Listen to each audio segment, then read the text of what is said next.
Hello, this is John Wubbenhorst. I live here in Petaluma, California. I have my own internet marketing company.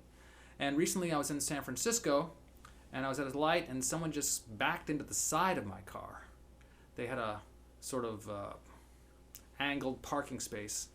And it wasn't a big deal. They gave me their insurance company. They admitted it's their fault and so forth and so on. Of course, I had no major injuries or anything.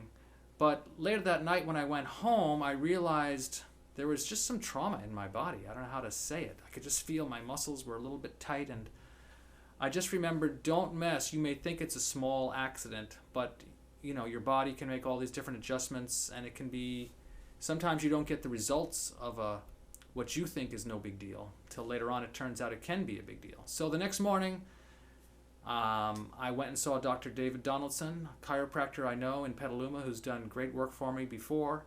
And sure enough, he put me on his table. He did all these different kind of tests and tested these muscles. I really don't know exactly what he's doing. But I know that I left his chiropractic office, there was no trauma in my body at all. And I realized that actually there was a pretty significant amount of trauma, even though it wasn't a high impact accident. And in doing some research, I've come to understand that even a small type of what you may think is a minor fender bender, there can be repercussions to your body. So with all the different stresses, even if you don't have an accident, it's always good to get checked out and make sure that your body's in proper alignment. And I highly recommend Dr. David Donaldson in Petaluma.